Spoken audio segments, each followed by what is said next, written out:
Hello बच्चों, तो finally कक्षा 9 में वार्षिक परीक्षा 2025-26 विशेष सामाजिक विज्ञान यानी सोशल साइंस 14 मार्च का असली वाला पेपर लेकर आ चुके हैं, वो भी पूरे सॉल्यूशन के साथ। तो बच्चों आपको बिल्कुल भी टेंशन नहीं लेना है।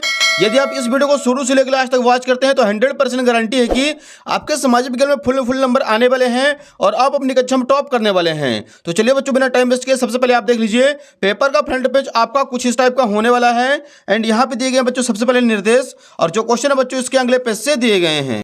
तो यहाँ पे देखिए बच्चों, सबसे पहले दिया गया क्वेश्चन नंबर फर्स्ट, निम्नलिखित प्रश्नों में से सही विकल्प का चयन कर लिखिए। इसका पहला क्वेश्चन है, भारत किस महाद्वीप का हिस्सा है? ऑप्शन नंबर ब करेंगे इसका एशिया महाद्वीप का। दूसरा क्वेश्चन है, इलाहाबाद में किन नदियों का संगम स्थल है? ऑप्शन नंबर अ हो जाएगा गंगा यमुना नदियों का। तीसरा प्रश्न है, प्रथम विश्व युद्ध कब लड़ा गया? ऑप्शन नंबर आ करना इसका 1914 से 1918 के मध्य। चौथा क्वेश्चन है, संविधान की प्रारूप कमेटी के अध्यक्ष कौन थे? ऑप्शन नंबर बी हो जाएगा करेक्ट, डॉक्टर भीमराव अंबेडकर। पांचवा है, भूमि मापने की इकाई है? ऑप्शन नंबर द करेंगे हेक्टेयर। छठवां क्वेश्चन है, बंगाल में किस वर्ष अकाल पड़ा था? इसका आंसर हो जाएगा ऑप्शन नंबर आ 1943। तो बच्चों यहाँ पे क्वेश्चन नंबर फर्स्ट हो जाता है अपना पूरा कंप्लीट। इसका फटाफट आप लोग स्क्रीनशॉट ले लीजिए। क्वेश्चन नंबर सेकंड के लिए चलते हैं बच्चों अगले पेज पर। यहाँ पे देखिए प्रश्न 2 है, रिक्त स्थानों की पूर्ति कीजिए। पहला क्वेश्चन है, ब्रह्मपुत्र नदी को तिब्बत में सांगपो नाम से जाना जाता है। दूसरा क्वेश्चन है, कार्ल मार्क्स ने दास कैपिटल नामक ग्रंथ की रचना की थी। तीसरा क्वेश्चन, लोकतंत्र नागरिकों का गरिमा और स्वतंत्रता बढ़ाता है। चौथा क्वेश्चन, पालमपुर से दूध को निकट के गांव रायगंज में बेचा जाता था।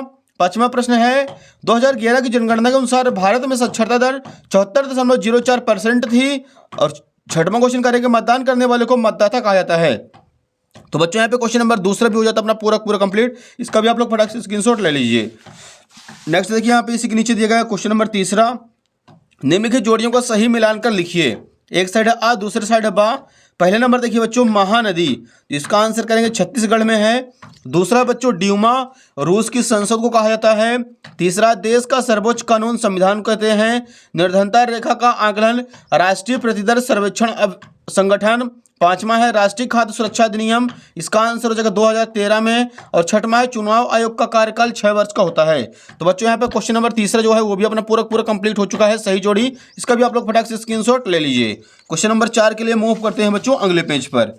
यहाँ पे देखिए पहले बच्चों क्वेश्चन नंबर 4 है, निम्नलिखित प्रश्नों का उत्तर एक शब्द वाक्य में लिखिए। पहला क्वेश्चन है, शीतलहर क्या है? इसका आंसर लिखेंगे एक ऐसी मौसम की स्थिति है जिसमें तापमान में अचानक और काफी गिरावट होती है, जिससे सर्दी बहुत बढ़ जाती है, शीतलहर कहते हैं। दूसरा क्वेश्चन, भारत का जनसंख्या घनत्व कितना है? इसका आंसर करेंगे 382 व्यक्ति प्रति वर्ग किलोमीटर है।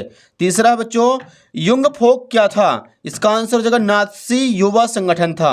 चौथा क्वेश्चन, नेल्सन मंडेला किस देश के राष्ट्रपति थे? दक्षिण अफ्रीका के। पांचवा प्रश्न, कार्यशील पूंजी का एक उदाहरण लिखिए। इसका आंसर हो जाएगा बच्चों बिक्री। और छठवां क्वेश्चन है, बीपीएल कार्ड किस वर्ग के लोगों को प्रदान किए जाते हैं? इसका आंसर लिखेगा गरीबी रेखा से नीचे के परिवारों को बीपीएल कार्ड प्रदान किए जाते हैं। तो बच्चों यहाँ पे क्वेश्चन नंबर चौथा जो था वो भी अपना पूरा कंप्लीट हो चुका है। इसका भी आप लोग फटाक से स्क्रीनशॉट ले लीजिए। अगला क्वेश्चन देखिए बच्चों, इसी के नीचे प्रश्न 5 दिया गया है, निम्नलिखित कथनों में से सत्य व असत्य कथन छांटकर लिखिए। पहला क्वेश्चन है, लू शीतलहर में चलने वाली गर्म हवाएं हैं, यह हो जाएगा सत्य। दूसरा है, भारत में जनसंख्या वृद्धि का एक कारण मृत्यु दर में कमी है, यह हो जाएगा असत्य। तीसरा प्रश्न, भारत की जनगणना प्रतिवर्ष 5 वर्ष में की जाती है, यह हो जाएगा सत्य। चौथा है, हिटलर आर्थिक संकट दूर करने के लिए उद्योग स्थापित करना चाहता था, यह हो जाएगा सत्य। पांचवा है, मक्का एक व्यापारिक फसल है, यह भी हो जाएगा सत्य। छठवां है, चुनाव आयुक्त की नियुक्ति प्रधानमंत्री करता है, तो यह हो जाएगा बच्चों असत्य।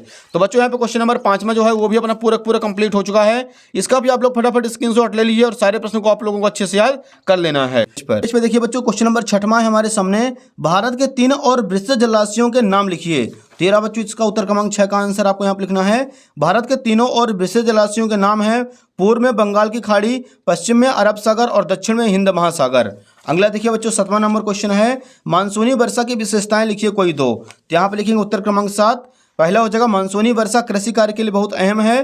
दूसरा पॉइंट लिखेंगे मानसूनी वर्षा अनिश्चित होती है, ये हो जाएगा क्वेश्चन नंबर 7 कंप्लीट। नेक्स्ट देखिए क्वेश्चन नंबर 8वां है, सदाबहार वन और पर्णपाती वनों में अंतर लिखिए कोई दो, अथवा इसका दिया गया है नीम और तुलसी के एक एक औषधि उपयोग लिखिए। तो यहाँ आप लिखेंगे नीम शरीर की गंदगी को साफ करता है और तुलसी लीवर को मजबूत बनाती है। ये हो जाएगा बच्चों क्वेश्चन नंबर 8वां अपना कंप्लीट। नेक्स्ट देखिए बच्चों क्वेश्चन नंबर 9 है, मैंग्रोव वन की कोई दो विशेषताएं लिखिए। तो यहाँ आप लिखेंगे 9वें का आंसर, मैंग्रोव वनों में कई तरह के पेड़ पौधे और झाड़ियाँ होती हैं, मैंग्रोव वनों में कई तरह के जीव जंतु पाए जाते हैं। ये हो जाए क्वेश्चन नंबर 9 कंप्लीट। अगला प्रश्न देखिए बच्चों 10वां है, जैकोबिन क्लब के सदस्य कौन थे। तो इसका आंसर लिखना हमें, जैकोबिन क्लब के सदस्य मुख्यतः छोटे दुकानदार तथा कारीगर जैसे जूते चप्पल बनाने वाले और नौकर व दिहाड़ी मजदूर आदि थे, जो समाज के कम समृद्ध हिस्से से आते थे, उन्हें जैकोबिन क्लब का सदस्य बनाया गया था। तो क्वेश्चन नंबर 10 भी हो जाता अपना यहाँ पे कंप्लीट। क्वेश्चन नंबर 11 के लिए मूव करते हैं अगले पेज पर। यहाँ पर देखिए पहले बच्चों क्वेश्चन नंबर 11 है हमारे सामने, खूनी रविवार की घटना क्या थी। तो यहाँ पे लिखेंगे रूस के सेंट पीटर्सबर्ग में 22 जनवरी 1905 को हुई थी। इस दिन जार की सेना ने शांतिपूर्ण मजदूरों और उनके परिवारों का जुलूस पर गोलियां चलाई थी। इसे खूनी रविवार कहा गया था। अगला देखिए प्रश्न 12 है, युद्ध से जंगल क्यों प्रभावित होते हैं। तो यहाँ आप लिखेंगे युद्ध के समय जंगलों में आग लग जाती है, जिससे वनस्पति और जीव जंतु नष्ट हो जाते हैं। इस प्रकार युद्ध से जंगल प्रभावित होते हैं। प्रश्न 13 देखिए, वयस्क मताधिकार क्या है। इसका आंसर लिखेंगे सभी नागरिक जो 18 वर्ष और उससे अधिक आयु के हैं, उनकी जाति या शिक्षा, धर्म, प्रजाति आदि परिस्थितियों के बावजूद उन्हें वोट देने के लिए स्वतंत्र हैं, इसे वयस्क मताधिकार कहा जाता है। अगला देखिए 14 नंबर है, पंथ निरपेक्ष संविधान क्या है। तो यहाँ आप लिखेंगे भारत सरकार धर्म के मामले में तटस्थ रहेगी और सभी धर्मों के प्रति निष्पक्षता का भाव रखेगी, इसे धर्मनिरपेक्षता कहा गया है। नेक्स्ट देखिए बच्चों 15 नंबर है, गठबंधन सरकार किसे कहते हैं। इसका आंसर लिखेंगे जब एक से ज़्यादा राजनीतिक दल मिलकर सरकार बनाते हैं तो उसे गठबंधन सरकार कहा जाता है। यह हो जाएगा क्वेश्चन नंबर 15 भी अपना कंप्लीट। नेक्स्ट देखिए बच्चों इसी के नीचे दिया गया क्वेश्चन नंबर 16, अर्थव्यवस्था के तृतीय क्षेत्र से आप क्या समझते हैं। तो यहाँ आप लिखेंगे इसका आंसर, अर्थव्यवस्था का तृतीय क्षेत्र सेवाओं का उत्पादन करने वाला क्षेत्र है, इसे सेवा क्षेत्र भी कहा जाता है। इसमें शिक्षा, स्वास्थ्य आदि सेवाएं शामिल होती हैं। तो ये हो जाए क्वेश्चन नंबर 16 कंप्लीट। नेक्स्ट देखिए बच्चों क्वेश्चन नंबर 17 के लिए अगले पेज पर यहाँ पे हमारे सामने 17 नंबर प्रश्न है, मानव पूंजी निर्माण में स्वास्थ्य की भूमिका क्या है। तो आप लिखेंगे मानव पूंजी निर्माण में स्वास्थ्य की अहम भूमिका होती है। यह न केवल व्यक्तियों की शारीरिक भलाई को दर्शाता है, बल्कि समाज में पूरी तरह से भाग लेने वाली क्षमता को भी दर्शाता है। ये हो जाएगा question number 17 complete.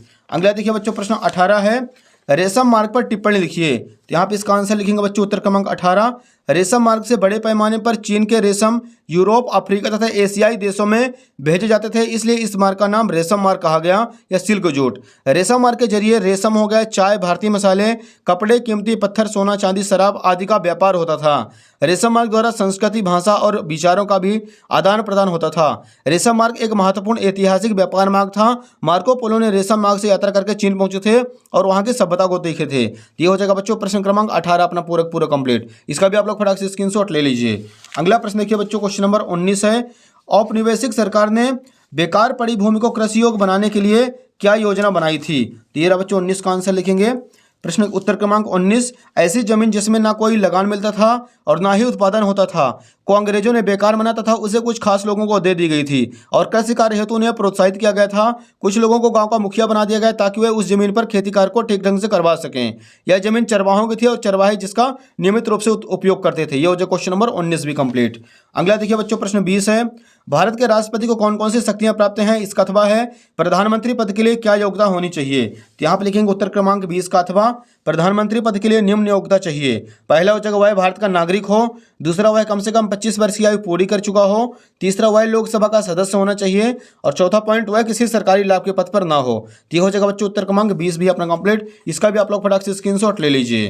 Question number 21 के लिए मूव करते हैं नेक्स्ट पेज पर। यहाँ पर देखिए बच्चों प्रश्न 21 है, भारत के मानचित्र में निम्नलिखित को दर्शाइए। पहले दिया गया मालवा का पठार, दूसरा लक्षद्वीप, तीसरा चिल्का झील, चौथा कंचनजंगा। इसका अथवा आप लोग कर सकते हैं, भारत के मानचित्र में निम्नलिखित को दर्शाइए। छोटा नागपुर का पठार, अंडमान निकोबार द्वीप समूह, सतलुज नदी और भारतीय मरुस्थल। अगला देखिए 22 नंबर है बच्चों, भारतीय संविधान द्वारा नागरिकों को कौन कौन से मौलिक अधिकार दिए गए हैं, इन्हीं चार को समझाइए। तो यहाँ आप लिखेंगे उत्तर क्रमांक 22, भारतीय संविधान द्वारा नागरिकों को निम्न मौलिक अधिकार दिए गए हैं। पहला है समानता का अधिकार, आप लोग इसका स्क्रीनशॉट ले लीजिए। दूसरा है स्वतंत्रता का अधिकार, तीसरा शोषण के विरुद्ध और चौथा हो जाएगा धार्मिक स्वतंत्रता का अधिकार। तो इसका भी बच्चों आप लोग फटाफट स्क्रीनशॉट ले लीजिए। नेक्स्ट देखिए लास्ट क्वेश्चन नंबर 23 है, भारत में निर्धनता के क्या कारण हो सकते हैं।